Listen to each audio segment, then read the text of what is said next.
ఇతని పేరు Asif Ali Zardari, present Pakistan president. రీసెంట్గా ఇతను చేసిన ఒక కామెంట్ వింటే నిజంగా మీ రక్తం మరిగిపోతుంది. పాకిస్తాన్ ఇండిపెండెన్స్ డే సందర్భంగా స్పీచ్ ఇస్తూ ఇతను ఏమన్నాడంటే, పాకిస్తాన్లో ఉన్న 4% హిందూ జనాభాని మేము భరిస్తున్నాం. వి టోలరేట్ అవర్ 4% హిందూ పాపులేషన్. వాళ్ళు ఇండియా కంటే పాకిస్తాన్లోనే చాలా సంతోషంగా ఉన్నారు. ఇండియా ఎప్పటికీ అఖండ భారత్ని సాధించలేదు, దాన్ని మేము సహించము అంటూ ఇండియా మీద పిచ్చివాగుడు వాగాడు. అసలు ఈ స్పీచ్ వెనుక ఉన్న మాస్టర్ ప్లాన్ ఏంటో తెలుసా?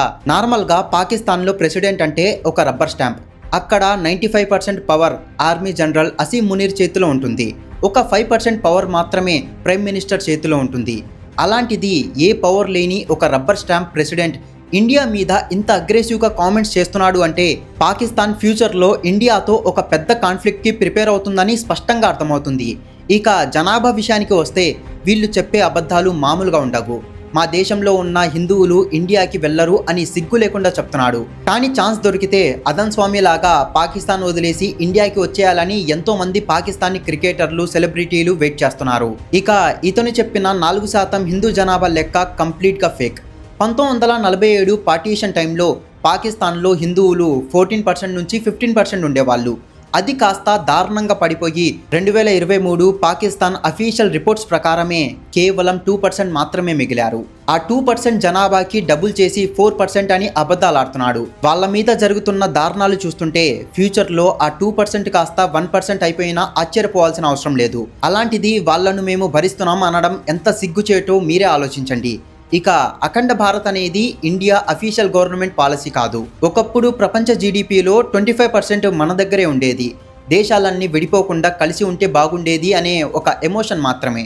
అంతేగాని పాకిస్తాన్ లాగా పక్క దేశాల మీద టెర్రరిజం ప్రమోట్ చేయడం కాదు. పాకిస్తాన్ ప్రెసిడెంట్ చేసిన ఈ చెత్త కామెంట్స్కి మన ఇండియా నుంచి గట్టి కౌంటర్ పడింది. ఫేమస్ రైటర్ జావేద్ అఖ్తర్ ట్విట్టర్లో ఒక దిమ్మ తిరిగే రిప్లై ఇచ్చాడు. ఇక్కడ మీరు ఒక ఫ్లాష్ బ్యాక్ తెలుసుకోవాలి. ఈ ఆసిఫ్ అలీ జర్దారీ ఎవరో కాదు, పాకిస్తాన్ మాజీ ప్రధాని బెనజీర్ భుట్టో భర్త. అలాగే మొన్నటి వరకు పాకిస్తాన్ విదేశాంగ మంత్రిగా ఉన్న బిలావల్ భుట్టో వాళ్ళ నాన్న.